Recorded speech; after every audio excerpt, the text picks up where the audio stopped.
तो नॉरसेट की इसी सीरीज को कंटिन्यू करते हुए हम लेके आए नेक्स्ट क्वेश्चन। इसमें क्या है, the activity not recorded by the pulse oximeter. तो पल्स ऑक्सीमीटर तो हमने ऑलमोस्ट सबने देखा है, तो उसमें हमें पल्स भी दिखाई देती है और ऑक्सीजन भी, हमें सैचुरेशन का पता चल जाता है, SpO2 का पता चलता है, लेकिन ECG हमें पल्स ऑक्सीमीटर के द्वारा नहीं पता चलती है। तो इसका जो आंसर है वो है ECG चेंजेस।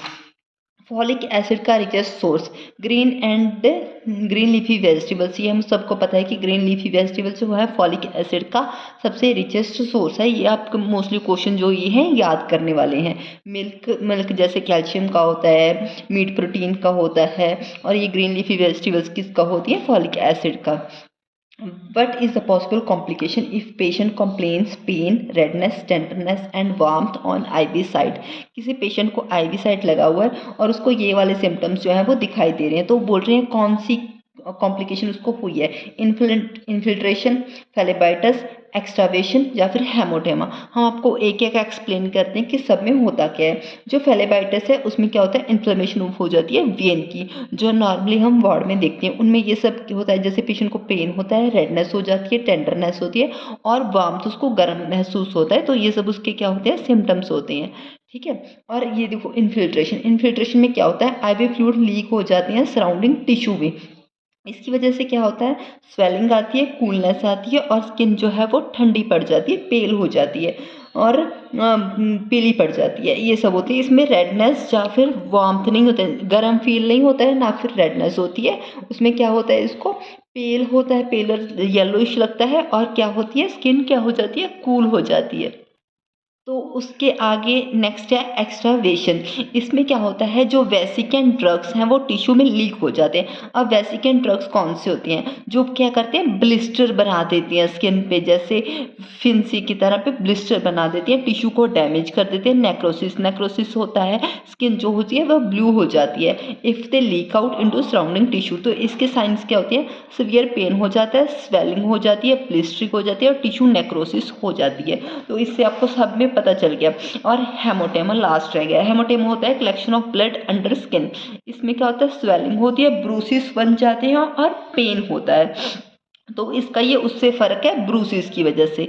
ब्रूसिस होता है एक स्किन अलग से हो जाती है, ऊपर की स्किन जो है वो ख़राब जैसे हो जाती है, तो वो क्या है, collection of blood under skin. तो अभी आपको इन सब का पता चल गया कि इन्फ्लिट्रेशन में क्या होता है, इसमें फ्लूइड्स लीक हो जाते हैं सराउंडिंग टिश्यू में। एक्सट्रावेशन में क्या होता है, वेसिकेंट ड्रग्स लीक हो जाते हैं। और हेमोटेमा में क्या होता है, ब्लड लीक हो जाता है अंडर स्किन। और इन्फिल्ट्रेशन में क्या होता है, इन्फ्लेमेशन हो जाती है वेन की। ये एक मेमोरी बेस्ड जो है क्वेश्चन है। इसमें आपको रॉयल्स ट्यूब की जो है लेंथ पूछी गई है, तो लेंथ ही आपको याद रखना होगा कि उसकी लेंथ जो होती है 105 सेंटीमीटर होती है। ओके, तो उससे नेक्स्ट क्वेश्चन है BMI। ये भी एक मेमोरी बेस्ड क्वेश्चन है। BMI कैलकुलेट करने का फॉर्मूला, BMI होता है बॉडी मास इंडेक्स, कि बॉडी के मास के हिसाब से उसका कितना जो है वो हाइट और वेट के हिसाब से उसका बॉडी का कितना वेट जो है वो होना चाहिए, मास जो बॉडी का कितना होना चाहिए। तो इसको कैलकुलेट करने का फॉर्मूला है weight in KG height divide by height in meter square. ऐसे करते हैं, वेट इन केजी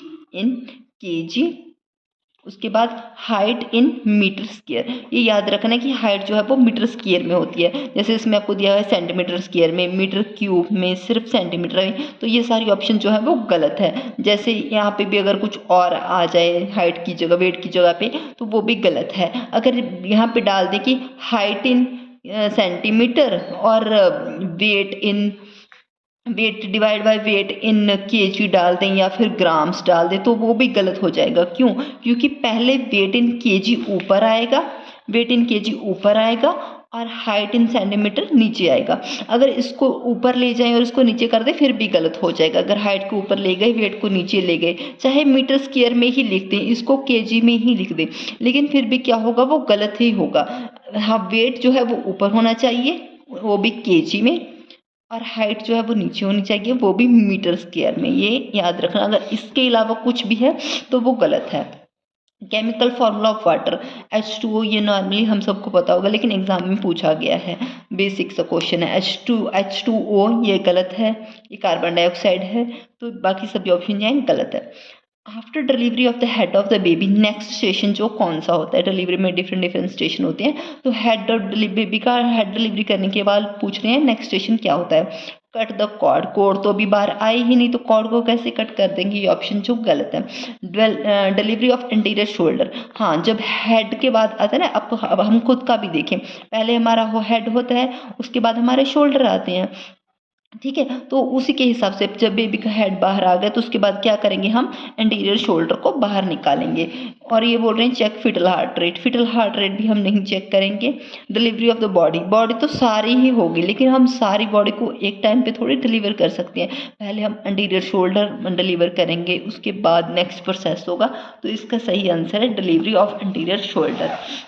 उसके बाद है what is the permanent method of sterilization, तो इसमें डिफरेंट दिए गए हैं, जैसे vasectomy, tubectomy, barrier method, hysterectomy.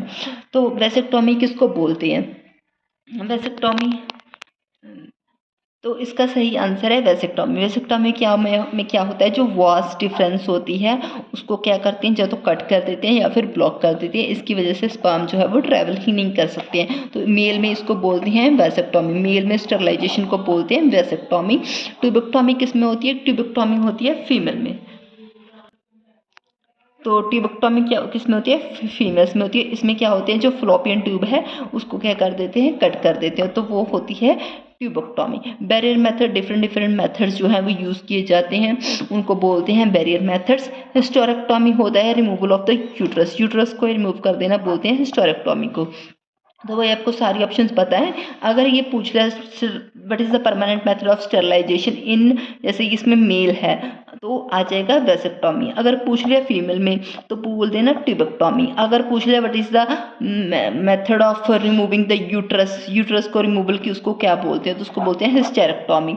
तो ये कोई भी क्वेश्चन आ सकता है, आपको सबके लिए प्रिपेयर रहना है। उसके बाद क्या है, obstructed labour is called as atocia, dystocia, precipitated labour या फिर प्रोलॉन्ग्ड लेबर। जो ये होता है अटोकिया, ये हम आपको एक्सप्लेन करते हैं आगे।